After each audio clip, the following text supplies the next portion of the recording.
하나님 아버지, 감사와 모든 영광을 하나님 앞에 올려드립니다. 세상 사람들은 우상 숭배로 분주하고 그것이 다인 것처럼 자기의 도리인 것처럼 생각하며 자기 소견에 옳은 대로 살아가지만 우리 성도들이 명절을 주님의 복음 안에서 은혜 안에서 보내게 하시고 이 거룩한 주일을 기억하며 다시 만나 예배드리게 하심을 감사드립니다.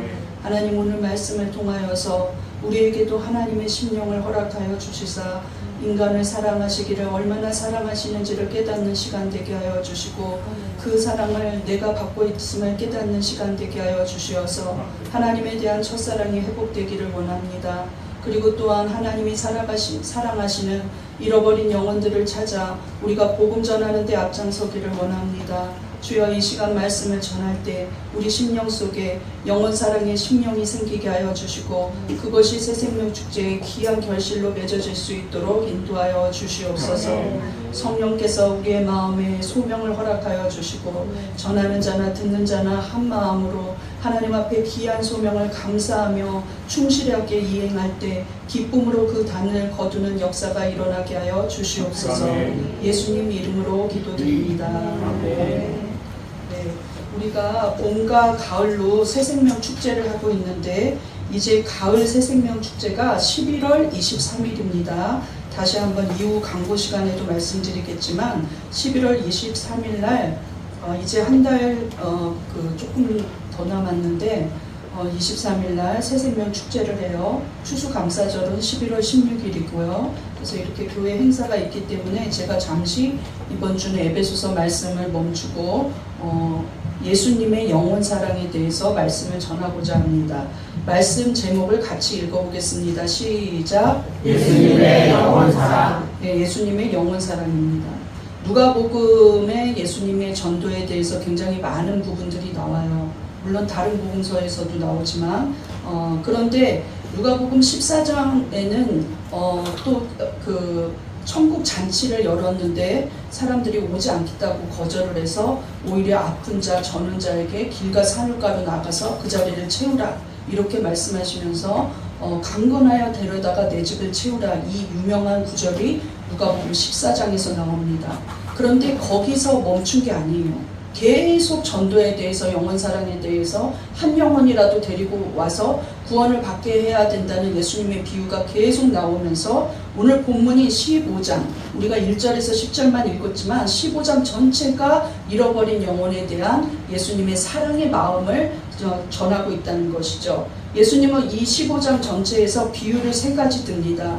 잃어버린 어린 양 한 마리를 찾는 목자의 비유, 그 다음에 잃어버린 드라크마는 은전이에요. 은으로 된 돈이라는 거죠. 은전. 근데 그 은전은 가치가 좀 있어요. 예, 그래서 그 잃어버린 드라크마를 찾는 여자의 마음, 그 다음에 잃어버린 아들, 탕자의 비유가 마지막 하이라이트로 15장 끝에 나오면서 얼마나 이것들을 찾았을 때 기뻐하는지를 보이며 끝내고 있습니다. 이것이 예수님의 비유가 많을수록 제가 뭐라고 했습니까? 중요하다고 그랬어요.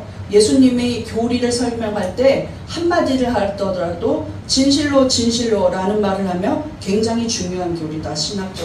신앙적으로 우리가 받아들여야 된다. 이렇게 말씀드렸고, 예수님이 더 중요할 때는 그것에 이어서 비유를 설명한다고 말씀드렸어요. 그런데 오늘 15장에는 잃어버린 영혼을 사랑하시는 하나님의 심령, 또 예수님의 심령에 대해서 3번이나 비유를 들고 있는 건 굉장히 중요하다는 말입니다.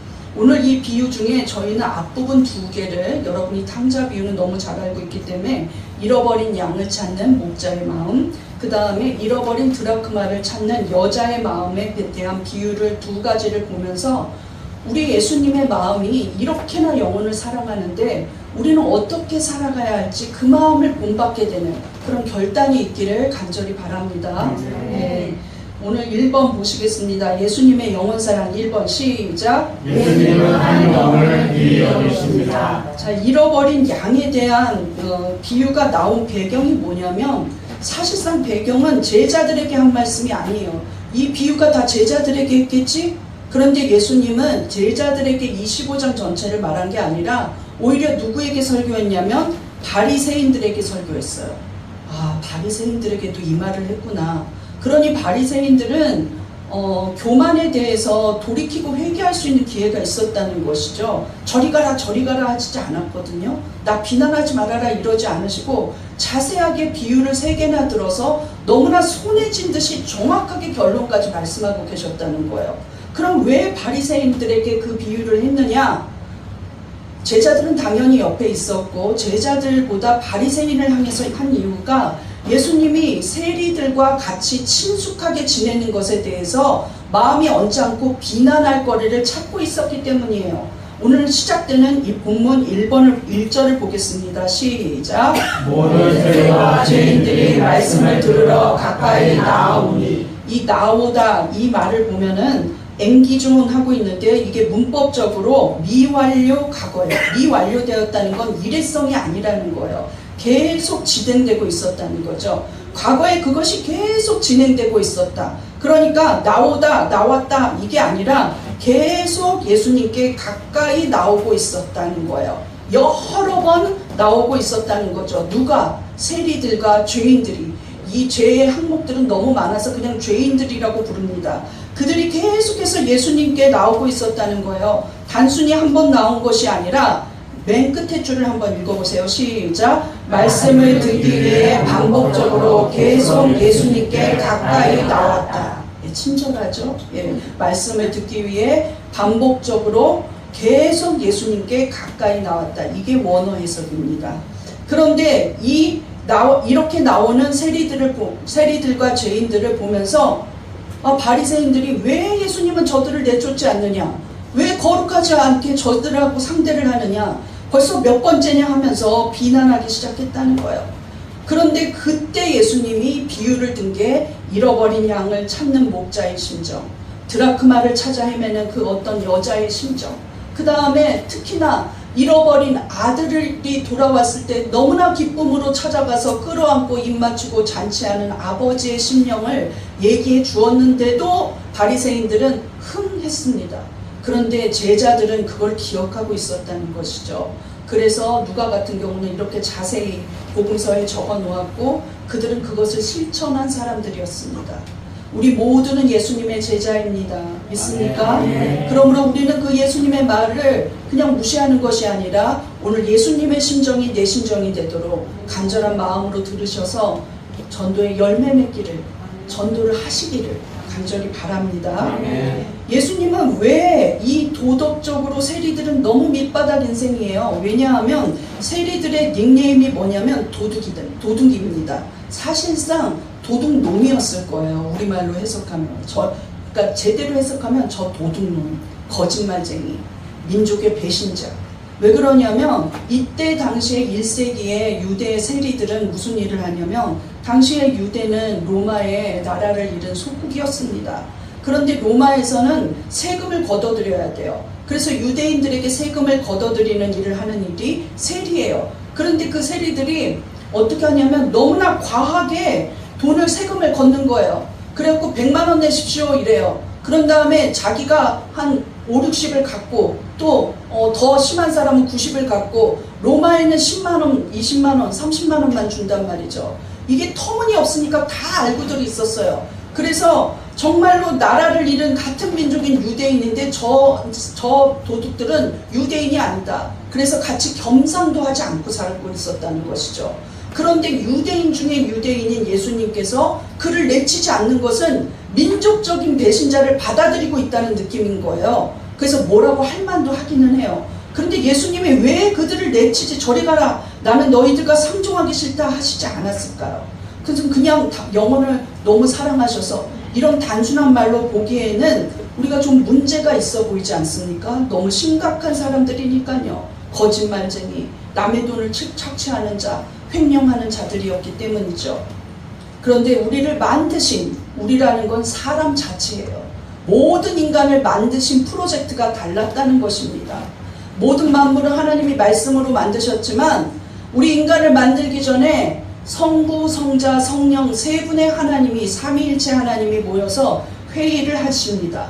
그런데 사람을 만들 때 어떻게 만들 것이냐 하고 생각했어요. 그런데 어떻게 결론을 냈는지 한번 보십시오. 창세기 1장 26절 시작. 하나님이 이르시되 우리의 형상을 따라 우리의 모양대로 우리가 사람을 만들고 하나님이 자기 형상 곧 하나님의 형상대로 사람을 창조하시되 남자와 여자를 창조하시고, 남자와 여자를 창조했다는 것은 남녀 모두 다가 해당되는 거예요. 그러니까 아담만 해당되는 게 아니라는 거죠. 모든 사람입니다. 그런데 빨간 글씨를 읽어보십시오. 시작. 하나님의 형상대로 우리가 어떻게 지어졌습니까? 하나님의 형상대로 우리의 근본은 무엇으로 창조된 것입니까? 하나님의 형상이라는 거예요. 하나님이 자기 형상, 곧 하나님의 형상대로 하나님의 형상을 담게가 아닙니다. 비슷하게가 아니에요.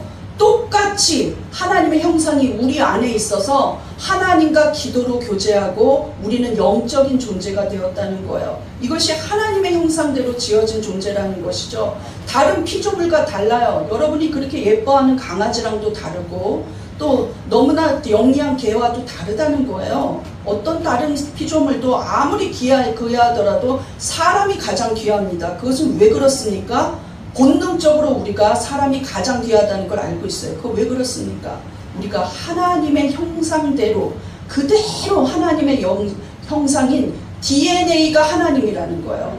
근본이 하나님이라는 거예요. 그럼 여러분 하나님의 DNA를 갖고 있고 하나님의 형상, 하나님의 모양을 갖고 있기 때문에 우리는 누구의 자녀입니까? 하나님 자녀라는 거예요. 전 우주에서 온 우주 만물 가운데 가장 유일하게 하나님 형상 그대로 물려받은 자, 그것이 사람이란 말이에요. 아멘. 그렇기 때문에 그 자리에 누가 있었냐? 파란 글씨 읽어보세요. 시작. 우리의 형상을 따라 우리의 모양대로. 우리라는 말 안에 복수입니다. 원어로 봐도 그 안에 세 분 하나님이 들어있었던 거예요. 성부, 성자 예수님, 그 다음 성령님. 이 우리의 모양과 우리의 형상대로 만들자 이렇게 말할 때 그 사람에 대한 프로젝트 안에 우리가 있기 이전에, 우리가 창조되기 이전부터 그 안에, 그 회의 안에 예수님 계셨다는 거예요. 그래서 예수님이 이 땅에 오셔서 자기의 형상대로 만들었던 창세기 1장 26절부터 있었던 예수님께서, 원래 그 전부터 계셨죠. 그때 있었던 예수님께서 죄인들이 올 때 기뻐하시겠습니까? 안 하시겠습니까? 기쁠 수밖에 없어요. 자기의 형상을 닮은 자기 자녀이기 때문에 예수님은 그 육신은 연약해서 죄짓고 거짓말하고 돈을 취하고 이러지만은 그 안에 있는 영적 가치는 자기예요. 자기 자체란 말이죠. 내 DNA를 물려받은 내 영이 그 안에 있기 때문에 소중한 거예요. 그 무엇과도 비교할 수 없다는 것이죠. 제가요 정말 좀 어린 나이에 아이를 낳았어요. 첫 아이를 낳았는데 남들보다 조금 2, 3년 빨리 낳았거든요. 그래서 20대 말에 첫 아이를 낳았습니다. 그러니까 철이 없어요. 그리고 이제 신학교를 들어갔어요. 그리고 내 큰아이는 이제 초등학교 1학년이 되었어요. 나도 신학교를 다니고 있는데 엄마나 가을 운동회야 이러더라고요. 엄마는 학교 가야지 이러더라고요. 근데 생각해보니까 1학년은 좀 가져야 될 것 같아서 결석을 했어요. 유일하게 그날이 결석하는 날들이었어요. 1년에 한 번. 그래서 교수님께 먼저 말씀드리고 다음 주에 저는 운동회가 있어서 못 와요. 이렇게 말하고 이제 학교를 갑니다. 남들은 그냥 그 학교를 자주 가기도 하고 1학년이 되면 뭐 학교 앞에 기다리기도 하는데 우리 애는 한 번도 그런 적이 없어요. 제가 신학교를 다니기 때문에. 이제 들어갈 때 내가 학교 구조도 모르고 애들은 전부 다 똑같은 하얀 체육복을 입고 키들도 고만고만해요. 올라갈 때 이제 언덕을 올라갈 때 무슨 생각이 드냐면 나 재영이 어떻게 찾지? 운동이 끝날 때까지 못 찾는 거 아니야? 이 생각이 드는 거예요. 그러니까 철이 없죠. 왜 철이 없겠습니까? 교문 안에 들어가는 순간 저기 재영이다 하고 첫 번째 알았어요. 그래서 야 내가 철이 없구나. 왜 철이 없냐면 내 새끼를 내가 알아보지 못할 거라고 생각한 거예요. 근데 내 새끼는 내가 알겠더라고요. 머리도 다 똑같이 까맣고 하얀 체육복 입고 똑같이 키도 고만고만한데 걔는 나를 못 찾아. 나는 걔를 그냥 단번에 저기 있다 하고 알아봤어요. 예수님이 그러셨다는 거죠. 정말로 아무리 많은 피조물들이 있어도 사람은 다르다는 거예요. 저것이 나의 형상을 닮고 나의 모양을 닮은 귀한 영적인 존재라는 것을 너무나 알고 있었기 때문에 그들이 하나님의 자녀로서의 정체성을 잃어버리고 도둑질이나 하고 죄 짓고 사람한테 비난이나 받고 그냥 겸상도 못하면서 왕따 당하고 있는 그 모습을 볼 때 예수님만은 받아줄 수가 있었다는 것이죠. 그들의 겉모습만 보면은 내칠 수도 있지만 예수님은 다를 수밖에 없다는 거예요. 믿습니까? 네. 그런데 바리새인들은 그 모습을 보고 어떻게 했는지 한번 반응을 보겠습니다. 2절 시작. 바리새인과 서기관들이 수군거려 이르되 이 사람이 죄인을 영접하고 음식을 같이 먹는다 하더라. 자, 수군거렸다는 말은 막 자기끼리 떠들었다는 얘기가 아니라 디아고기죠 하면은요, 대부분 신약에서는 그 주님이 하나님의 은혜나 예수님의 행위에 대해서 불만을 가지고 이야기할 때 디아고기죠 이 말을 씁니다. 그 말은 뭐냐면 서로 같이 불평하면서 중얼거렸다. 누구를 향해서? 하나님의 은혜에 대해서, 예수님의 행위에 대해서 수군거리고 떠들 때, 불평할 때, 이때 디아고기조를 씁니다. 그러니까 바리새인들이 왜 죄인들하고 밥 먹냐고, 왜 죄인들을 받아주냐고, 왜 죄인들하고만 어울리냐고 불평했다는 거예요. 예수님을 향해서 불평했다는 것이죠. 그런데 예수님의 반응이 이 절 안에 같이 기가 막히게 나와 있습니다. 예수님은 그들을 향해서 죄인을 영접했다는 거예요. 그런데 이 영접이 그냥 반가워했다는 뜻이 아니라 어떤 사람의 가치를 인정하면서 긴밀하게 관계를 갖는 것을 영접하다, 프로스테코마이 이렇게 말하고 있어요. 영접하다. 그 가치를 인정하면서 다가갈 때, 가치를 알고 다가갈 때 이 영접하다라는 말을 쓰고 있다는 거예요. 예. 그러니까 예수님은 그냥 받아주고 그냥 수동적으로 여긴 게 아니라 그들의 영적인 가치를 알고 긴밀한 관계를 계속해서 유지했다는 것이죠. 계속해서 올 때마다 예수님은 그들을 받아주고 말씀을 전하고 회개할 때마다 기뻐하셨다는 거예요. 우리도 제자이기 때문에 제자는 선생님의 뜻을 따르고 순종하는 게 제자입니다. 믿습니까? 우리도 예수님의 마음을 가져야 돼요. 한 영혼의 가치를 알아야 합니다.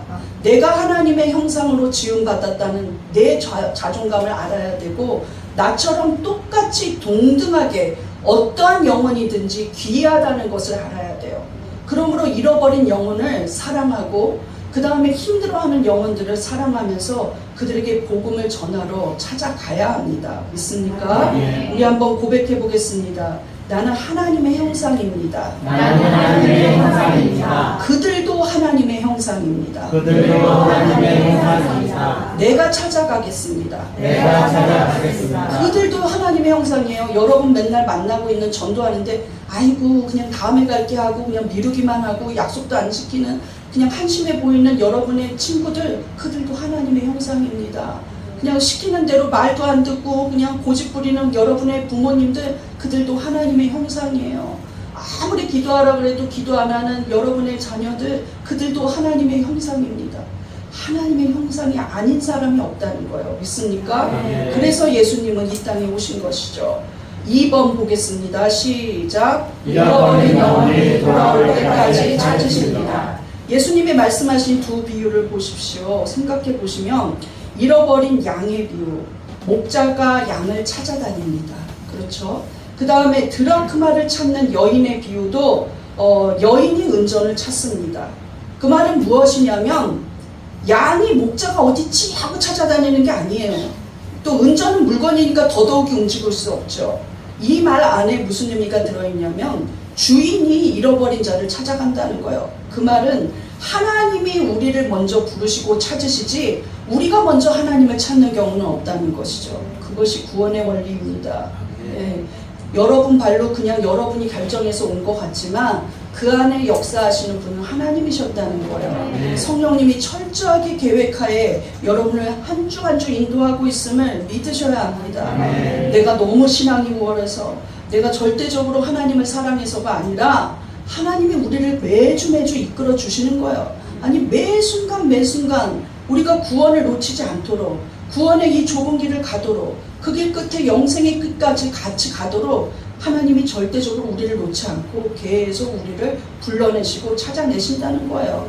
우리 한번 고백해 보겠습니다. 구원은 구원은 절대적으로 절대적으로 하나님의 은혜입니다. 하나님의 우리 은혜입니다. 공로가 없어요. 우리 의가 없다는 것이죠.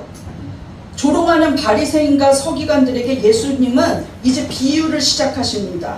한번 그 비유를, 목자의 심정이 잘 들어있는 그 비유를 한번 보시겠습니다. 4절 시작. 너희 중에 어떤 사람이 양 100마리가 있는데 그 중에 하나를 잃으면 99마리를 들에 두고 그 잃은 것을 찾아내기까지 찾아다니지 아니하겠느냐. 양 99마리가 그냥 있어요. 우리 안에 그대로 잘 보호되고 있는데 한 마리가 없어진 거예요. 아침에는 분명히 100마리였는데, 그런데 그 한 마리를 찾아서 절벽 끝이든 개울가든 찾아가 봅니다. 어디에 숨어있나, 어디를 길을 잇고 다니나 찾아다녀요. 그런데 해가 질 때까지 찾을까요? 언제까지 찾을까요? 빨간 글씨 시작. 그 잃은 것을 찾아내기까지. 언제까지? 그 잃은 것을 찾아내기까지. 내가 잃어버린 바로 그 양은 한 마리라는 거예요. 그 양, 특별한 그 양, 나의 양, 그 양을 찾을 때까지 찾아다닌다는 거예요. 이것이 예수님의 마음이라는 거예요. 저 죄인들이 오늘 와서 회개 못하면 내일 와서 찾아와서, 그들은 계속 오고 있기 때문에 무엇인가 호기심을 가져서든 어쨌든 자기가 영적으로 갈급해서든 믿기 시작해서든 어쨌든 간에 바리새인들은 저기 멀리로 가서 예수님을 관찰하면서 비난만 하고, 죄인들은 계속 가까이 오고 있어요. 가까이 날마다, 아까 나아오다 설명드렸죠? 가까이 날마다 예수님 말씀 들으러 오고 있단 말이죠. 그러니까 그들이 회복하고 그들이 회개하고 그들이 진정한 하나님의 자녀로 설 때까지 계속 예수님은 그들과 만나고 전하고 가르치고 가르쳐야 하는 것이 당연했다는 거예요. 잃어버린 양을 찾아낼 때까지. 어쩔 때는 목회를 하다 보면 내가 오늘 설명을 정말 친절하게 잘했어. 그러니까 저 사람 변화될 거야. 알아들었어. 저 사람 알아들었어. 아멘도 했고 정말 달라질 거야. 안 달라져요. 아직도 안 달라져. 그래, 그럼 더 기도하고 또 설명할 거야. 좀 더 자세히 손에 쥐듯이. 또 기도할 때는 막 이러면서, 헌금은 막 이러면서, 예배자는 이러면서 열심히 아주 자세히 구체적으로 설명합니다. 이젠 됐어. 이제 성장할 거야. 안 달라져요. 그래서 나중에는 내가 울면서 기도해요. 내가 울면서. 그런데 성경을 보면 예수님이 찾아낼 때까지, 달라질 때까지, 성장할 때까지 계속해서 하나님 내게 맡겼으면 끝까지 사랑을 가지고 계속 겸손하게, 계속 친절하게 해보자. 혼자서 나 혼자 이럽니다. 어느 날 제가요, 진짜 누구를 생각하다 이러면 그럴 수 있어. 마음은 불이 나는데 나 혼자 이렇게 치면서 그럴 수 있어. 그럴 수 있어. 이러고 나서 기도한 적이 있어요. 몇 번 됩니다. 그럴 수 있어. 그럴 수 있어. 인간이기 때문에 그럴 수 있어. 부족하기 때문에 그럴 수 있어. 나도 목사하는데. 그것이 하나님의 심령이라는 거예요. 찾아낼 때까지, 달라질 때까지, 성장할 때까지, 구원 받을 때까지, 은혜 받을 때까지, 제자 될 때까지, 희생할 때까지 포기하지 않는 게 예수 그리스도의 마음입니다. 또한 다른 비유에도 또 볼까요? 똑같은 말씀 하고 계신 거예요. 8절 시작. 어떤 여자가 10드라크마가 있는데 하나를 잃으면 등불을 켜고 집을 쓰며 찾아내기까지 부지런히 찾지 않으리라. 언제까지 동전을, 드라크마를 찾을까요? 찾아내기까지. 찾을 때까지. 간두자 없는 걸로 치자 이러지 않고 찾아내기까지. 이 말이 중요하다는 거예요. 여기서 우리가 생각할 게 하나 있습니다. 양의 비유와 드라크마의 비유를 왜 이중적으로 하셨을까요? 양의 비유의 목적이 다르고요. 드라크마 비유의 목적이 다릅니다. 그래서 신학적으로 해석하면 알 수 있어요. 양은요, 이 우리 안에 있지 않아요. 울타리 안에 안 있어요. 지금 잃어버린 한 마리 양은 이미 떠나 있어요. 바깥에 있는 양이에요. 원래는 내 양인데, 이 목자의 양인데 떠나버렸어요. 자기가 싫다고 가버렸어. 이게 진짜 실족된 영혼이에요. 정말 나 교회 이제 안 다녀요. 교회 저 집사 저 꼴 보니까요, 교회 나 안 믿어, 예수님 안 믿어 하고 그냥 사람 하나한테 상처받고 목사 하나한테 상처받아서 떠난 영혼 너무 많죠. 안타깝죠. 사람은 다 실수하는데 사람의 모습이 하나님 같을 거라고 생각하면 안 돼요. 예. 선악과를 따먹은 이후 우리 안에 악이 있습니다. 누구나 있어요. 근데 그 모습을 보고 하나님을 안 믿어 이러면 안 되는데 그렇게 떠나버린 양떼가 있다는 거죠. 이것이 진짜 실족된 영혼입니다. 불신자가 되어버린 영혼들이에요. 잃어버린 영혼이죠. 그런데요, 자세히 생각해 보세요. 아까 읽었는데요, 이 여자의 집에 동전이 있습니다. 여자의 집안에 동전이 있어요. 동전이 나간 게 아니에요. 그리고 바깥으로 떨어진 게 아니에요. 집 안에 있어서 등불을 먼저 켜고 집을 좀 쓸어보는 거예요. 빗자루로. 그럼 혹시 먼지랑 같이 쓸려 나올까? 집 안에서 잃어버린 영혼이 있다는 거죠. 그 말이 무엇이냐면 교회는 그냥 다니고 있는데 하나님을 향한 첫사랑을 잃어버리고 하나님의 향한 구원의 은혜를 잃어버리고 무덤덤하게 무감각하게 영적으로 완전히 감각 없는 사람이 되어서 뇌사 상태에 빠진 사람처럼 살아는 있는데 아무것도 못하는 것처럼 영적으로 완전히 무능함에 빠져 있으면서 너희들이 해라, 새생명 축제 해라, 나는 여태까지 전도를 못해가지고 나는 할 사람도 없다, 니네들 열심히 해라, 목사님의 쓱시네 이러고 많은, 그럼 나는 감각이 없어요. 뭐를 해도 감각이 없어. 수련회를 해도 감각이 없고 찬양을 불러도 감각이 없고 말씀을 전해도 감각이 없고, 이것이 드라크마입니다. 그 내부 안에 있어요. 그런데도 찾아내기까지 무엇을 찾겠습니까? 내 안에 있는 내가 가졌던 그 동전을 찾는 것이죠.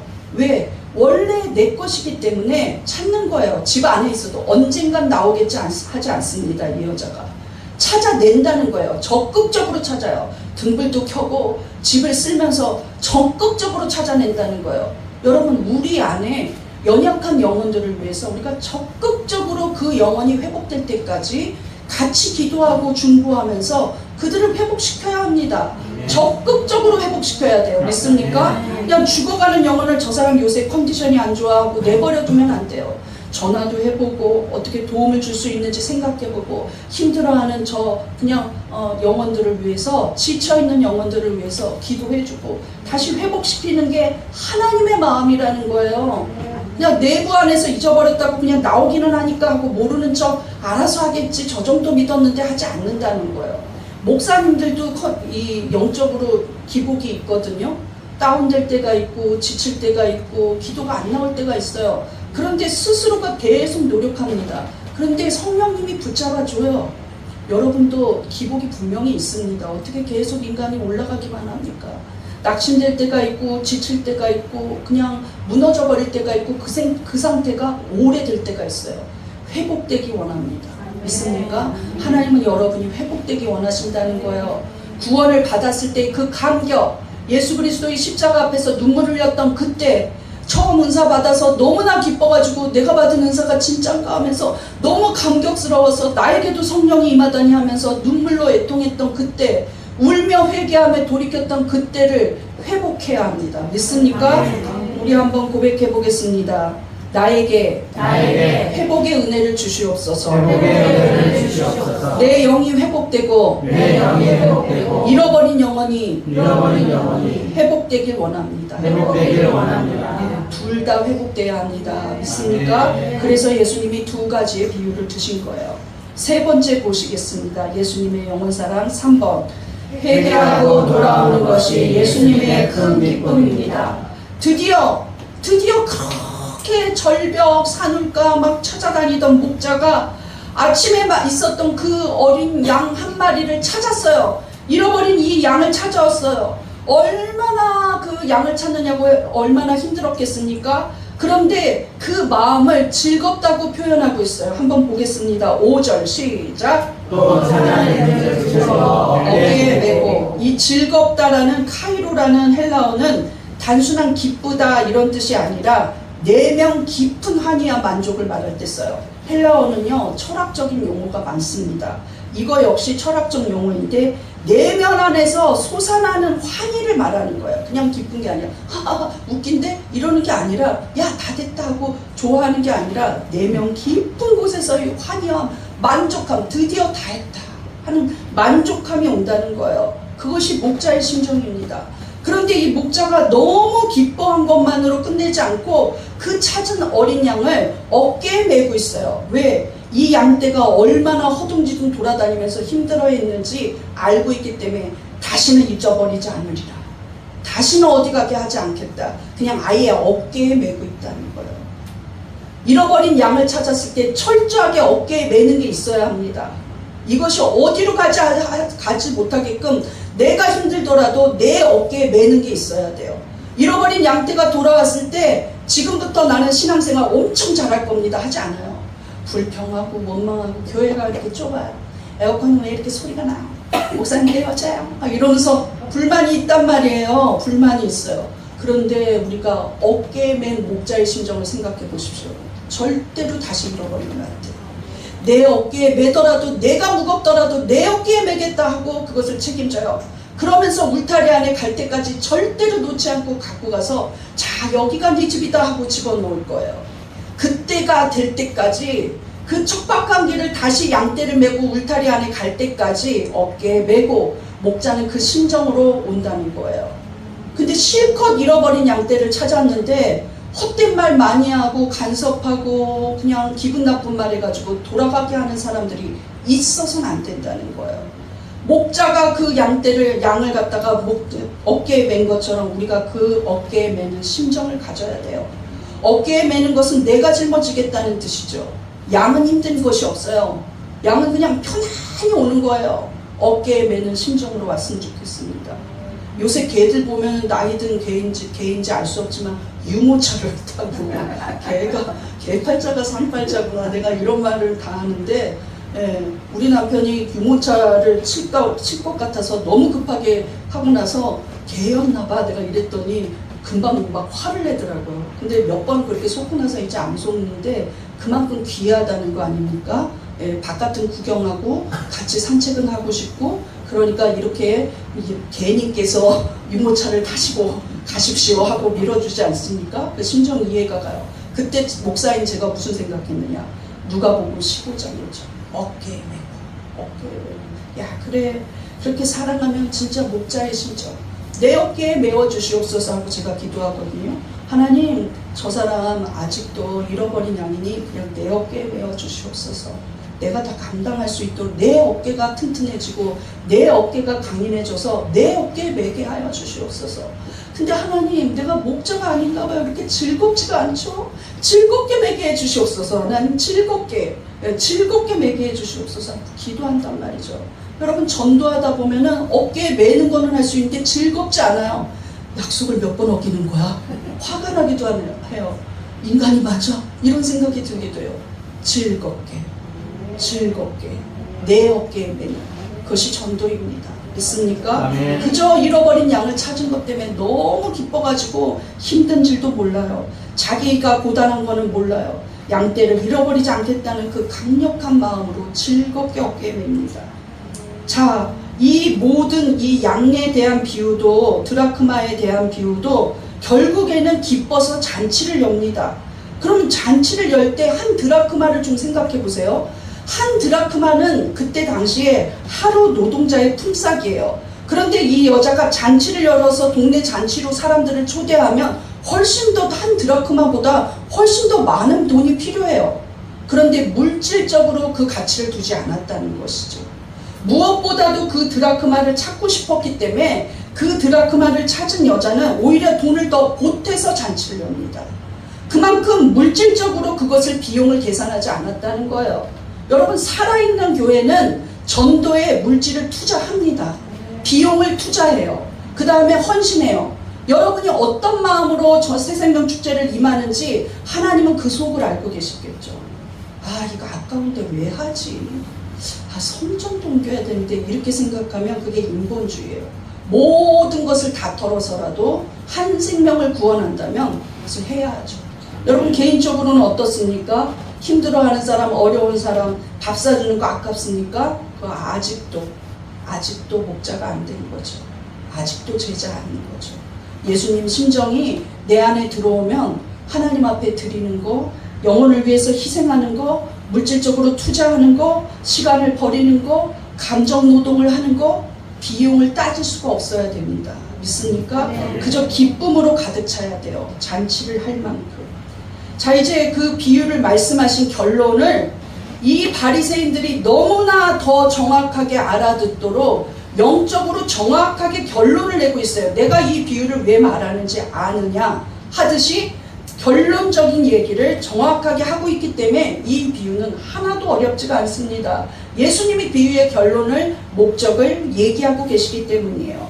자, 7절을 보겠습니다. 시작. 내가 너희에게 이르노니 이와 같이 죄인 한 사람이 회개하면 하늘에서는 회개할 것 없는 의인 99으로 말미암아 기뻐하는 것보다 더하리라. 여러분, 제가 신학교 가기 전에는요, 회개할 것 없는 의인 99이 얼마나 거룩한 사람들 99인데 왜 이 가치를 모르실까? 이 생각을 했어요. 그 과장법인가? 과장법? 이런 생각했어요. 예. 근데 아니라는 거죠. 자, 회개할 것 없는 의인. 과연 회개할 것 없는 의인이 있을까 싶어요. 그죠? 그런데 이게 회개할 것이라는 것에 대한 헬라어가 있습니다. 이것이 잘못 우리가 좀 번역한 건데요.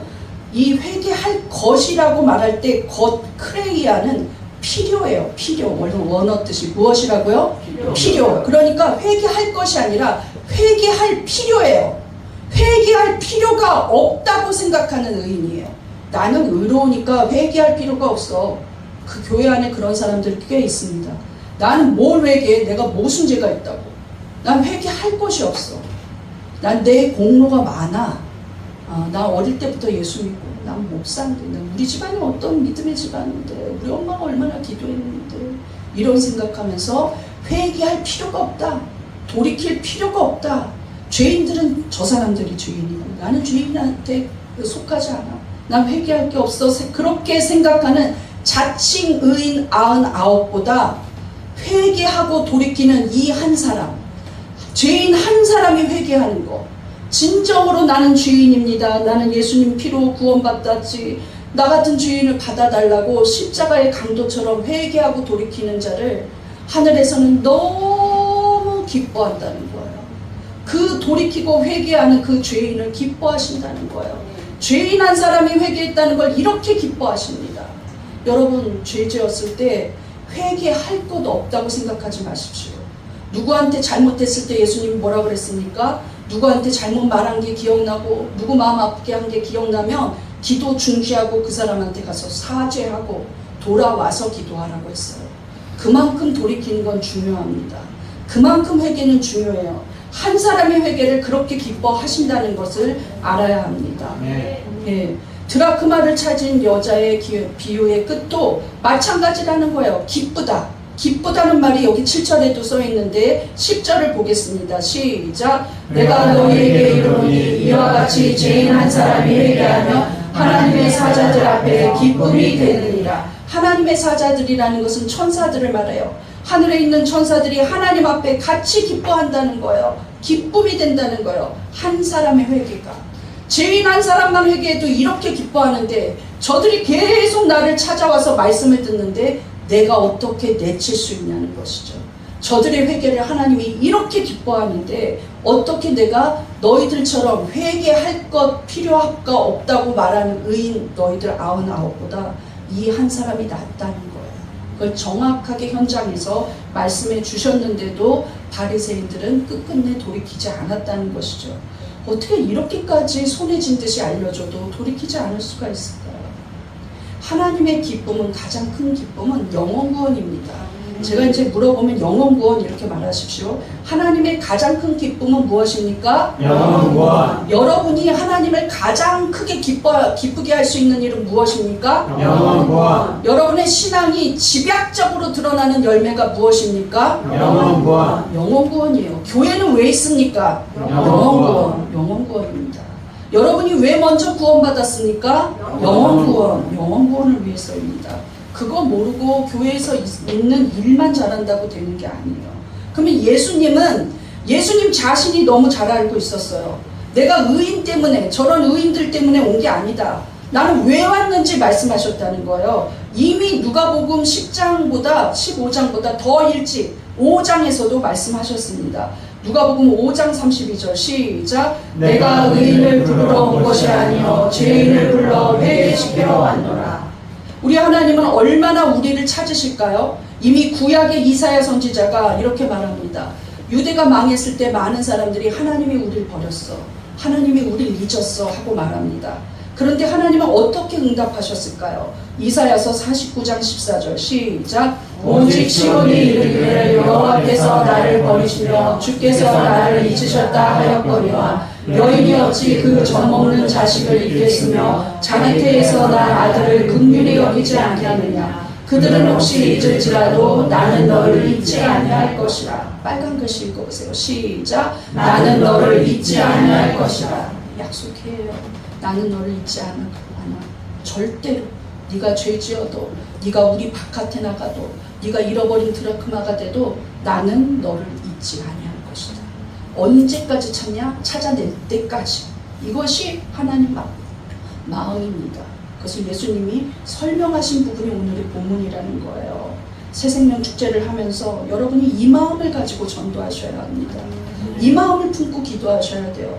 나는 할 사람 없어 하고 그냥 애초에 포기해버리지 마시고, 이 한 달이 넘게 남았는데 하나님 나도 전도할 수 있도록 사람 만나고 생각나게 해주세요.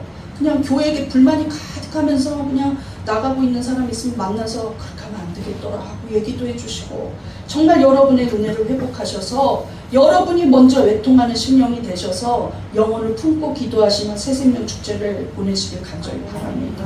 마지막으로 네 번째가 하나 더 있습니다. 시작. 예수님은 우리가 잃어버린 영혼을 찾기를 원하십니다. 오늘 본문이 시작될 때 항상 비유 앞에 어떤 말이 나오고 있는지 한번 우리가 보시겠습니다. 시작. 4절 보세요. 시작. 너희 중에 어떤 사람이 양 100마리가 있는데. 너희 중에 어떤 사람이에요? 그냥 특별한 사람이 아니라, 이게 정관사가 아니라 그냥 부정관사예요. 그냥 특별한 사람이 아니라 그냥 어떤 사람이에요. 예. 자, 8절 보세요. 시작. 어떤 여자가 10드라크마가 있는데. 아주 많이 배운 여자가 아니라 그냥 어떤 여자예요. 예. 평범한 그 사람이라는 거죠. 평범한 목자, 평범한 여자, 그냥 어떤 사람, 어떤 여자. 그 말은 무엇이냐면 특별한 사명감으로 불러서 사도같이 세운 사람만, 바울 같은 사람만 그것을 찾아 나서는 게 아니라 아줌마, 아저씨로 보이는 우리들이 갈 수 있다는 거예요. 학교에서 만나는 사람들, 공동체에서 만나는 사람들, 친구들, 어떤 사람, 어떤 여자가 되어서 우리도 특별하지 않아도 먼저 구원받은 사람, 그 어떤 사람이 된다는 것이죠. 믿습니까? 예수님 뭐라고 하셨는지 한번 보겠습니다. 누가복음 19장 10절 시작. 인자가 온 것은 잃어버린 자를 찾아 구원하려 함이라. 예수님 오신 목적 너무나 정확하게 말씀하시고 계시지 않습니까? 잃어버린 자를 나는 찾아가겠다. 근데 우리가 예수님한테 잘 갔다 오세요 할 수는 없죠. 이제 우리가 찾아갑니다. 믿습니까? 우리가 구원받은 것은 잃어버린 자를 찾아 구원하려고입니다. 믿습니까? 결론을 보시겠습니다. 예수님의 영혼사랑 1번 시작. 예수님은 한 영혼을 귀히 여기십니다. 2. 잃어버린 영혼이 돌아올 때까지 찾으십니다. 3. 회개하고 돌아오는 것이 예수님의 큰 기쁨입니다. 4. 예수님은 우리가 잃어버린 영혼을 찾기를 원하십니다. 여러분, 특별한 자가 아니에요. 전도 사명을 막 하늘에서 우레같이 부여받은 자가 아니에요. 어떤 사람이, 어떤 여자가, 그 어떤 사람이 나입니다. 믿습니까? 네, 특별한 사람만 전도한다고 생각하지 마시고 간절한 심정으로 이 시간 기도하시는데, 하나님, 내가 그 얼마나 예수님이 잃어버린 영혼을 사랑하시는지를 알았는데 나도 예수님 닮는 제자 되게 하여 주시옵소서. 이제까지는 내가 잃어버린 영혼, 실족된 영혼, 다른 영혼에게 신경 쓰지 않았는데 내 마음을 열고 이제는 그들을 위해서 기도할 수 있는 마음을 주시고 전도하게 해달라고 주여 한번 부르짖고 기도하시겠습니다.